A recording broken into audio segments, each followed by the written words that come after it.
Hello and welcome to episode 9 of the OVERTHUNK podcast. I am the speaker, talker, host, Ricardo Vasquez Romero. I've been absent for a while, guys, and to be honest, it has to do with the last podcast that I uploaded. In that podcast, I vaguely mentioned that I found that my father was not my real father. So I kind of wanted to get into that in this one, which I am. I really, really am. But I'm going to break it down into a series of videos.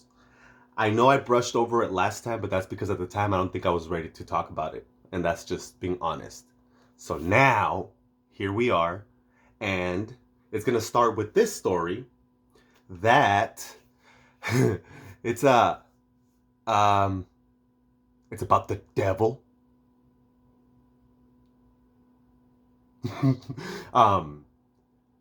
And I mean, in my set of beliefs, you can make up your mind after the story. You don't have to agree, but in my opinion, I think it's actually very interesting. I hope that people will learn from it. I don't know, maybe, but for sure, it's all subjective. Yes, yes. But one true thing about this is that it's my experience. So this is it here for you, finally, with the mental stability to share it and hopefully not cry. But we're gonna get into it. This story is about a witch. Now, we're gonna call this girl I dated when I was 18 a witch because, one, she messed with crazy dark shit like that. And two, I don't remember her name. So we're gonna call her the witch because that's what's stuck in my head. Now, one very before okay, little side story about the witch and how things ended. I'm not gonna get into details of the relationship because it's insignificant, but the breakup was actually, now looking back, it's funny to me. But at the time, for sure, I'm an asshole. I get it. But quick side story about the witch. So I'm 18 at the time and she's 19, right? So at the time, angry young man and super insecure. So I already had an issue with her being older. Didn't really know how to deal with it at the time. But I still dated her. But the feather that broke the camel's back. The thing. So you guys remember Hollywood Video? This amazing magical place where you used to walk in and pick out a movie, read the back, and decide whether you wanted to take it or not. It used to be this big. Cassette tape. Well, VHS, not cassette tape. I got that wrong. But cousins. VHS, cassette tape, cousins. Anyways, we were at Hollywood Video, and I don't know if you guys remember, they always had a promotion of buy, I don't know, rent whatever, and you get like free popcorn and 2 candies. If you're from the Valley, I know you remember that. All right. So here we are, unbeknownst to me, this lady decides to say this to me. Okay? And we're done picking the movie and everything, and we get to the cash register, and the cashier very politely asks, "Oh, you guys qualify for a promotion. Get your popcorn and 2 candy." And she grabbed the popcorn and looked over at me, and she saw like, "Oh, go ahead and pick out the candy." Like I'm a fucking child. Whoo! I was mad. And I kid you not.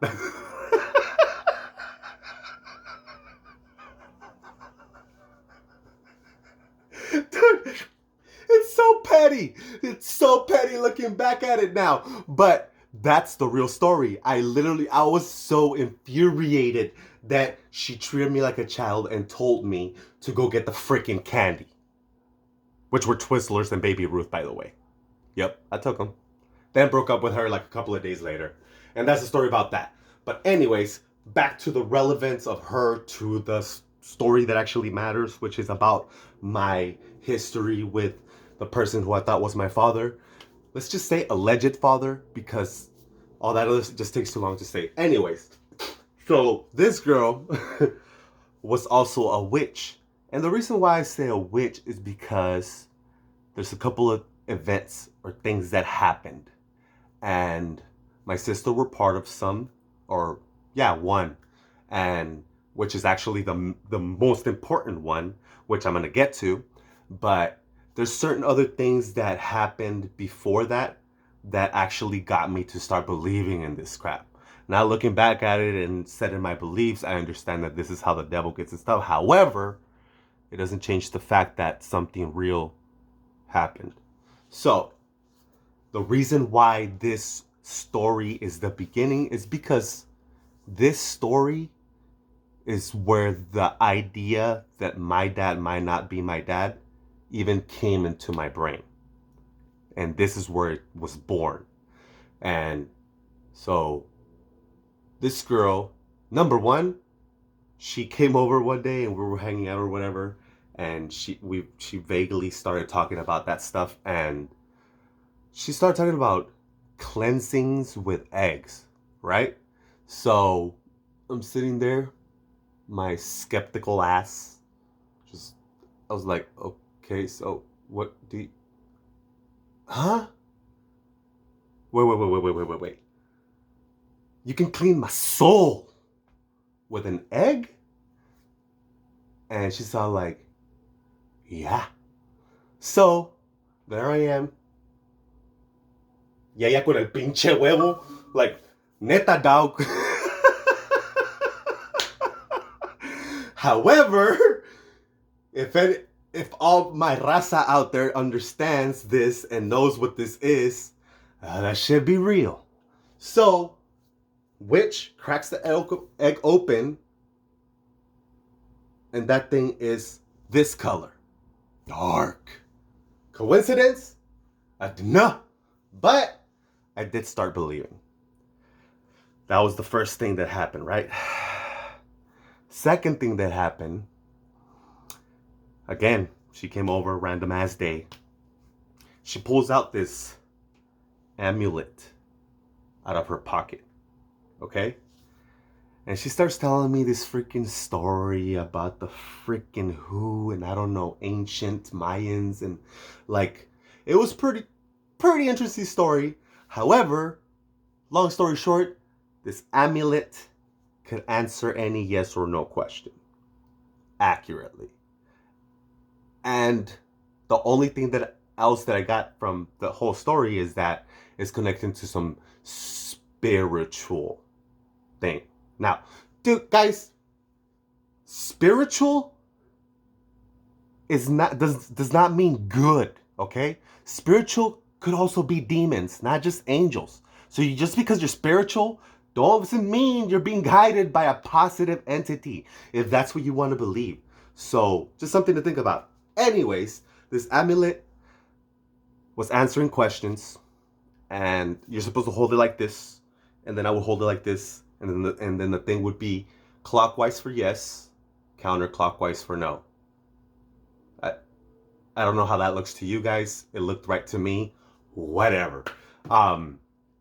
So we were having this argument about it because at the time my mind was, again, completely different. So I was like, just very like that's crazy. That sounds crazy to me. At the time I still hadn't found Jesus. I still hadn't gone through my own personal spiritual journey, like some people might call it. Anyways, so I was just not very open to these kinds of things, and they sounded stupid to me. So we got into this big ass fight, and she stormed out. Just stormed out, right? And she left the amulet at the kitchen table with me. And I was just like, all right, I'll just ask it a question. All right, until I grabbed it, right? And I was like, what should I ask? Something that I can prove wrong, right? Like, obviously.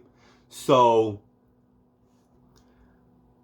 I asked the thing, am I gonna go get the witch from outside before she comes in on her own?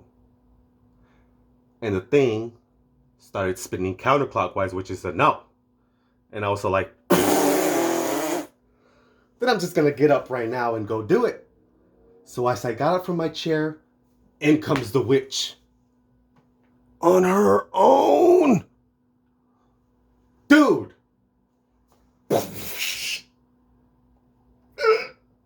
All right. So that kind of got me believing in that shit too. So borrowed it, the amulet, because still not fully believing, but kind of curious. I wanted to show it to my sister. And a particular night, I borrowed it, and me and my sister were messing around with it. But then my sister decided to really test it. Like really, and I was holding it, right? So she asked two questions of which there is no possible way that I would know the answer to influence it in any kind of way. So she asked two questions. Question number one, I'm not going to talk about because it's hers. But question number two, this was the question. The question was, is Ricardo's father his real father? And the thing said, no. And that's when that idea was even born. Because why would my sister ask that question? That's very specific. Something that I wouldn't know. So it was born there. And a year after that, I had a conversation with someone that I will tell you about on the next episode of the OVERTHUNK podcast. Listen up, people. I'm coming in with this story. Hope you guys like it. Hope it helps. Hope it intrigues you and brings you back for episode 10. Thanks for watching. And as always, this was OVERTHUNK.